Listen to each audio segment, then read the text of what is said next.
नमस्कार। आज हम ऐसी बात पर चर्चा करेंगे जिसका गुलामी सदियों से सभी लोग करते आ रहे हैं। इसे एक छोटा सा कहानी से समझते हैं। एक राजा था और वह अपनी प्रजा के सुख सुविधा के लिए हर संभव कोशिश करता था, लेकिन फिर भी प्रजा उससे खुश नहीं रहती थी। राजा का ही सबसे बड़ी समस्या थी। राजा रात दिन चिंता में डूबा रहता था कि प्रजा हमसे खुश क्यों नहीं रहती है। इस तरह से समय बीतता गया और एक बार राजा को पता चला कि कोई साधु महात्मा उसके राज्य में आए हैं। और एक दिन कुछ सिपाहियों के साथ राजा साधु महात्मा के कुटिया में चला गया और वहां जाकर साधु महात्मा से कहने लगा कि हे महात्मा, हम आपके पास अपनी कुछ समस्या को लेकर आए हैं, उसे सुनिए। लेकिन साधु महात्मा कुछ जवाब नहीं देते हैं। राजा फिर दोहराता है, हे साधु महात्मा, मैंने आपकी नाम बहुत सुना है, मेरी भी कुछ समस्याएं हैं, मेरी भी समस्या को सुनिए। लेकिन साधु महात्मा फिर भी कुछ जवाब नहीं देते हैं। राजा 8-10 बार विनती करता है, लेकिन साधु महात्मा चुपचाप बैठे रहते हैं। वो गहरी साधना में थे, जवाब कहां से देंगे। संध्या आरती के बाद साधु महात्मा साधना में बैठे हुए थे, मेडिटेशन जिसको कहते हैं। उनको तो कुछ पता ही नहीं था कि मेरे पास कौन आया है। अंत में राजा को गुस्सा आ जाता है और वो अपने सिपाही से कहता है, इसे बंदी बना लो। इतना कहते हैं साधु महात्मा मुस्कुराते हुए पूछते हैं, बोलो तुम्हारी क्या समस्या है। राजा कहता है कि मैं इतनी देर से आपके पास खड़ा हूं, मैं बार बार विनती कर रहा हूं, आप मेरी बातों पर ध्यान नहीं दे रहे हैं।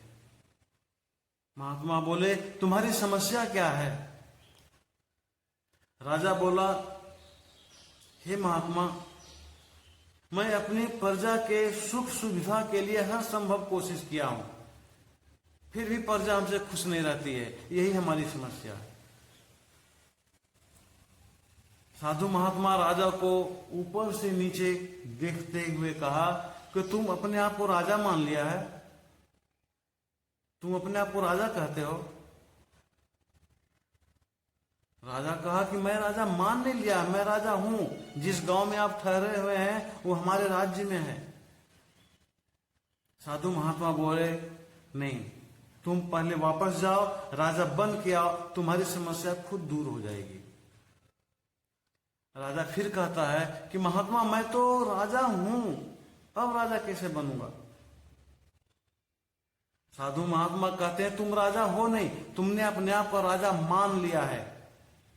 राजा मान लेने से नहीं होता है, उसके कुछ कर्म होते हैं। राजा कहा, महात्मा, मुझे कुछ समझ में नहीं आ रही, आप हमें विस्तृत में बताइए। साधु महात्मा बोले, सुनो, हे राजन, ईश्वर की सर्वश्रेष्ठ रचना इंसान है और इंसान का उत्तम गुण उसकी मधुर वाणी, अच्छे कर्म और मन पे काबू रखना है। आए तीनों चीज तुम में नहीं है। तुम्हारा स्तर तो प्रजा के बराबर है, तुम्हारा स्तर प्रजा से ऊपर होना चाहिए। प्रजा कहां से खुश होगी।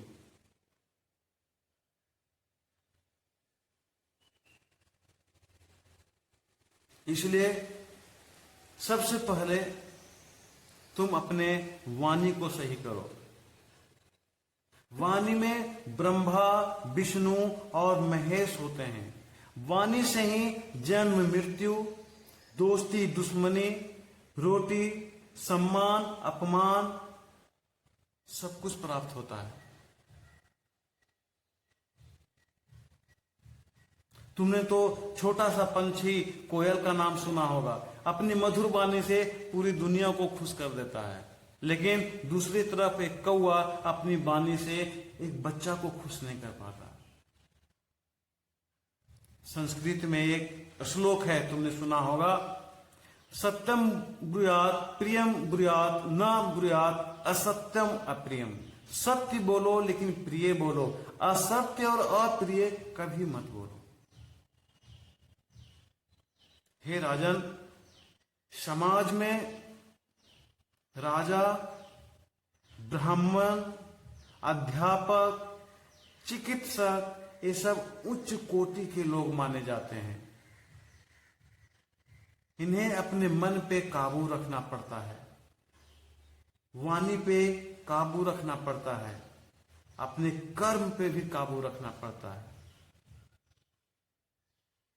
अब राजा को समझ में आ गया कि हमारे अंदर क्या कमी थी।